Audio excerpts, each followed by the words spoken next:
first, and we said like if you get the Lee Sin on one side, you have most likely gonna have to trade the mid laner and the AD carry across. In this case, Misty definitely wants the Vayne instead of the Jinx. They will counter pick the Lee Sin with most likely a Shyvana here. I'm surprised that neither team has hovered or even looked at the Zed at all. Yeah, it's interesting here. Looks like they say, you know what, you can pick what you want, and that's the Jhin Howard that I've been expecting. Solos might be actually finally pulling out, but you can see both teams look at their webcams. They're actually going to take this seriously. They're thinking about all their strategies. It's razor focused. They know this means a lot. Darius is going to get locked in by Ismail. You know, he's been playing that throughout the whole day, and they are Kali getting locked in once again. We're going to see some flashy plays. This has been like Beichan's like solo pick for the whole day. He's literally only been playing Akali, right? And hasn't really given away much of the draft. That being said, one thing I want to highlight here is the fact that both teams are saving mid for last pick. They are looking to counter pick each other, right? And it's Volley actually that has the upper hand because this Akali could be flexed. Like, we assume it's going to be Beichan's Akali, but it could be a flex pick. And it could go mid, it could go top. So Punjab has to go for the Fizz here. The response we didn't really get to see because we jumped into the game, but imagine if it was a Zed into Fizz, not really the best matchup. I think the Fizz is just an all-around decent pick. Yeah, I think that was really like a chess match right there, right? They're like, you know what? I know both teams know they kind of want to pick Zed, but they're so afraid to first pick because there are some pretty good counters. Fizz as well. Then Gragas is a very solid counter altogether. It's gonna be interesting to see what Volley actually locked into that final pick to counter out that Fizz. But this showed that both teams are going 100% for this matchup. Now, remind me again, right, Matthew? This is a 2-2 kind of matchup. So both teams have won both their games earlier today. And to refresh our viewers' understanding of the point system, you need 3 wins today to be top of your group and play against the bottom of the opposing group, right? So essentially, if you end up first at the end of the day, you play the last team tomorrow. Correct, 100%. That's exactly how the format actually works out. So you put yourself in a better position compared to, you know, you finish second, you play against the third place of Group B. And we saw already, right, throughout the day, Group B has been very, very close. Yeah, it's been super tight, right? I mean, we were looking at the standings, we were looking at the players, and we're like, well, Group A is a little bit like the Group of Death. But now you look at the Group B, you're like, well, these guys came to play. Yep, so now we're going into the game itself. Wow, just to remind everyone, we are looking from the player's perspective. So you're always going to be looking from, you know, it's a mirrored thing. So you're always going to look that you're going towards the top right. It's no problem. It's not a stream issue or anything. It's just the player's perspective. Okay, so I think I saw a Yasuo in the mid lane there against the Fizz. Okay, so if it's a Yasuo, this brings up some matchup tricks, right? You can use the wind wall to block Chum the Waters. You can use your dash to evade a lot of the sticking damage that Punjab has because Playful Trickster is very telegraphed. If you can dash around, you can dodge a lot of the damage, and most Fizz players will max E first. So I think this is a valuable matchup for the Yasuo. The thing that I'm worried about is they don't have the best setup for his last breath, right? You only have the Nami Tidal Wave, you don't have like a Malphite, you don't have a Gragas, you don't have anything with like reliable knockouts. Yeah, but I mean, your own Steel Tempest is the most reliable thing that you can kind of counter, right? And that's kind of what he's been banking on, the fact that, hey, I'm going to let my own Steel Tempest. He has the Sweeping Blade to go around. I really like that mid lane matchup. It's a pure skill matchup. Both is 50-50. It's up to the player to get an advantage. I was gonna say, like, you clearly haven't seen me play Yasuo because I can't set up my own last breath for like nuts at all, dude. That's why you're talking, you're not playing, you know. But yeah, meanwhile, on this, I guess you could say the Baron lane. It's quite interesting. I would assume that, hey, Darius would just win that because of the Hemorrhage. He's just gonna keep on, the Decimate. He's just gonna keep on pushing. The pressure is down for mid lane right now. You can see Punjab is just taking the bare brunt of it. Almost gets knocked up by the Steel Tempest, but the wave is going to be pushing in. Level 5 is going to be hit by both mid laners on the next wave, so they have to be careful here. Taking the early trade, Punjab jumping in. So now, because of this, it's quite even, but you can see Lee Sin hovering around mid lane. He's going to pop the Honey Fruit, going to regen a little bit, half of level before he hits level 5. After this wave should be enough. Now, Myung needs to be really careful in this year, so he cannot overextend. We're not sure where the Shyvana is, but as a Shyvana, you don't really want to look for ganks in this early stage. Oh, he actually throws the Steel Tempest into the side. So this is like a indication, right? Like you said, a warning for himself to say that there's someone that might be here, and we know that level 5s are coming already, so you have to respect the gank potential. I do like the play coming in from Fredo saying that since, level 5 is here, we can just be careful. I'll babysit you for a bit, it's no issue. Flash being used already very aggressively by Haris Anwar here. He's backing out. Still has to sustain because he is Sona, so no big problem there. Yeah, so you saw Shyvana on the bottom side. I think he was just trying to put on some pressure. As Shyvana, you can't really look for a kill unless you really stack that CC up perfectly. So gets a flash, kind of good enough for them, I guess. Solo's on the Jhin. Also has the fleet footwork, so he'll be able to heal up, and it's a bit of a slow burn again. Every time we look at Team Mystic or Team Volley, both of these teams like to play the game out. They don't like early skirmishes for no reason, and it stands to reason that when they're going to be playing against each other, it's going to be a bit more methodical, a bit more slow. Yeah, you can see this is it, right? The serious gaming kind of feel, the competitiveness coming through. Mid lane, they might want to go for a fight, but not Fizz. I think flashed out there, Penjahat. Not really sure since it's not on it, but at least going up. But first blood into the top side. It's an Akali solo queuing that there's under his own turret there. Oh, Chum the Waters lands onto that Yasuo, but he does have the sweeping blade. Will be able to reposition, and Panjat doesn't have the mana to kind of follow up. Mel will be able to just clear this wave, and I think he's just going to back out here. But you see what I mean there, right? Because of the sweeping blade, he's not going to get caught by the residual damage of the Playful Trickster, and that's the first skill you normally max. You can see right now on your UI, since we are in player POV, he's gotten 2 levels in there already, and had that connected together with the Urchin Strike as well as the Ignite, it would have been like an easy kill on the Yasuo. Yeah, the main thing now, first big ticket item for Panjat on this Fizz, Lich Bane. He needs to start roaming, he needs to start looking for those pickoffs, because once you land the Chum the Waters, you're gonna get that Lich Bane proc, get that Urchin Strike into range, and that's how you're gonna start, annihilating enemies. You alluded to this point earlier. Ismail Azani is a Darius, not finding the biggest lead solo just yet. In fact, getting killed by Bichan. It was a 1-for-1 trade, right? For all intents and purposes. So, as the game goes on, this Akali, if she is not pressured, if she's not kept low, it might be more difficult for Ismail Azani to just deal with this. You can see he's cutting in and out of the decimate range just so well. Just from this 20-second clip on Bichan, we know that his mastery on this champion is second to none, right? He understands the limit. He understands how far the range of all his spells. Constantly checking the items to make sure he has he has the lead that he can hold on to, and freezing the minions outside turret range. Ismail is just not having a good time here.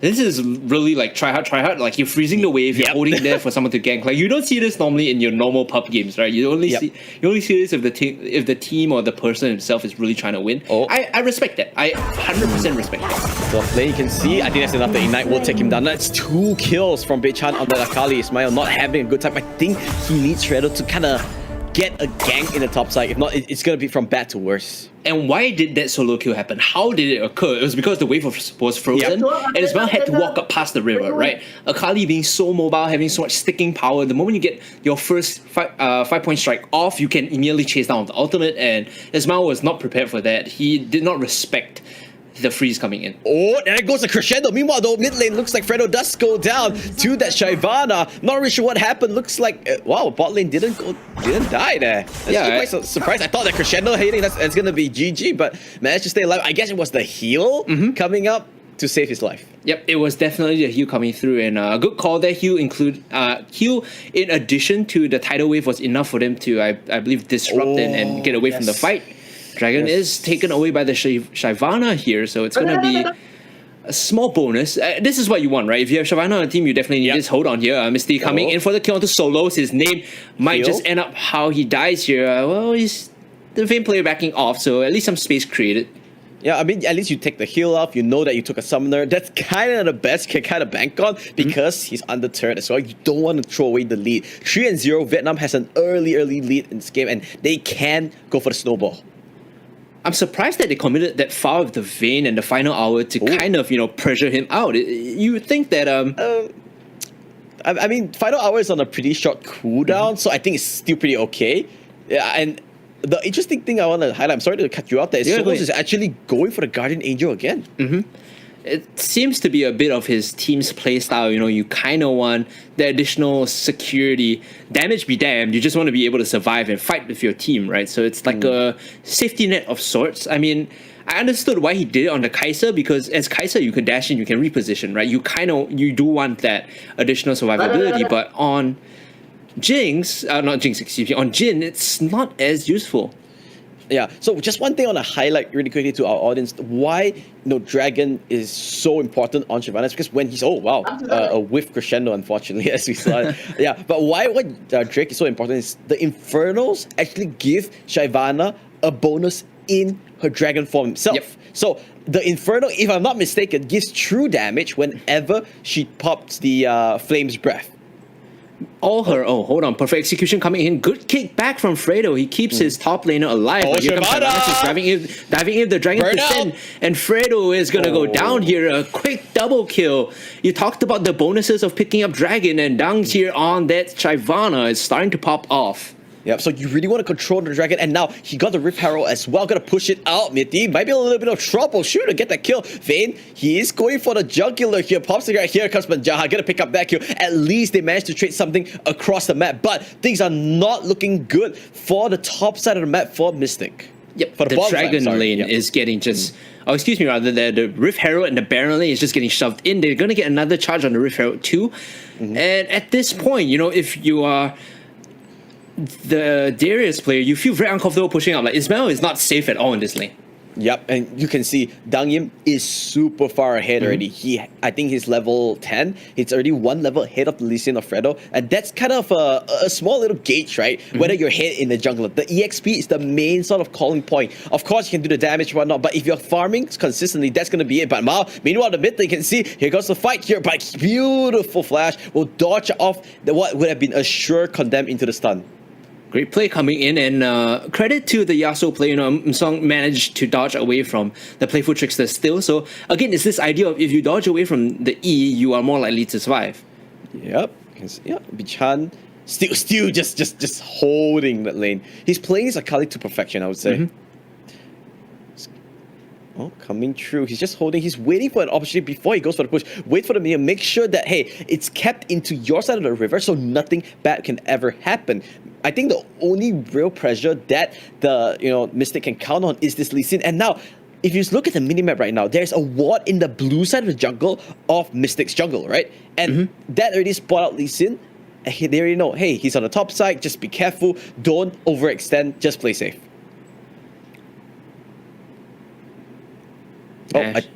Hello? Bit of a fight here in the river. Has to be careful though. The kick is available, so might get punished here. Immediate roundhouse kick to the face. Sham the Waters does not find the target, but the Dragon's Descent will look at the damage. The flame shot in. So good coming in from the jungler of Team Volley.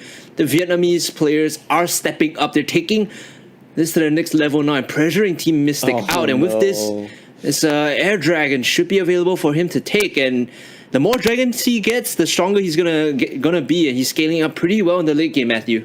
Yep, and that's what the most important thing it is, because this is gonna be it. What we're gonna do is just whenever this Drake comes through, Shyvana's power level just increases. Solos with the Guardian Angel.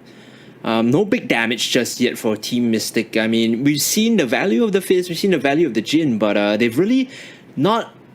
really haven't been able to find a way to close out these kills.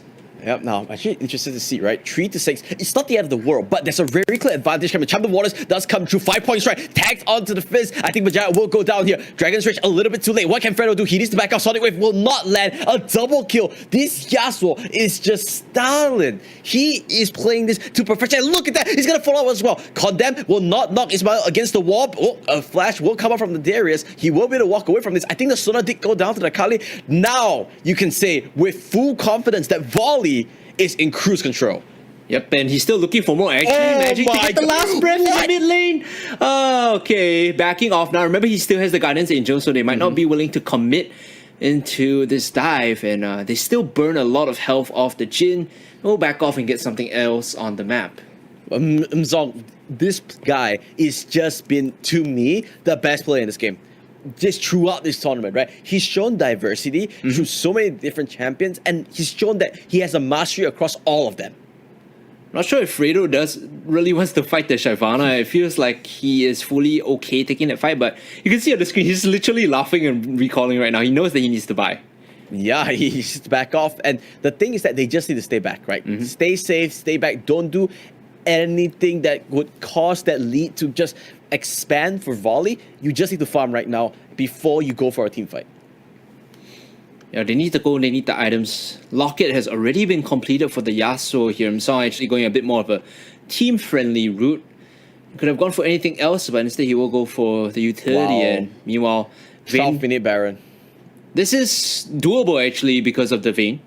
Yeah, I mean, it's doable because also because of the Shyvana, right? The burnout, the taking damage is just way too much. And I think it's safe to say Volley is super far ahead. And now they look to even push even more. They're so confident this Crescendo gets whipped a little bit. A good sidestep coming up from the Nami. They thought they could catch him up, but now here comes the main wave. The arrow, they can actually go for the dive. Yeah, I think this is going to go down real quick, right? Because they have the positioning here. There's nothing much that you can do to dissuade this. Oh man, the tidal wave coming in. Here comes your Dragon's Descent. No last breath just yet. Everyone fighting under the turret. They're still going in a little bit further. Already a double kill being picked up ready for Beichan. And they're looking for a little bit more. And they're looking to dive in onto the fountain just under the Nexus. Song is sitting here.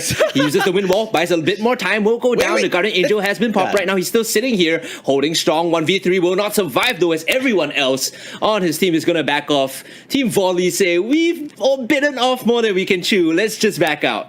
Oh, they need to be careful. Chum the Warriors will come in here. The heal will be able to save Akali's life a little bit. Twilight Strike is active, so now this Akali can play a little bit better. Sonic Wave, the sniper, he condemns him! His resting strike! What a play! And now Misty is still alive. He wants to just kite it out. He gets the fizz as well. What a play coming up from Vayne. He was holding that condemn. He saw it through and he outplayed that Lee Sin. They get the game. Volley goes perfect as Mystic fall 2-1, but that was a fantastic display of teamwork and skill coming up from Volley from Vietnam. The clutch towards the end, right? And wow. That condemned into just kiting. We thought it was over because Himsong overcommitted under the Nexus. And we thought, okay, well, if the Yasuo dies, they lose a lot of damage. But turns out they had an AD carry all along. That was the plan, man. To get the attention of the Vayne so she can just literally walk up and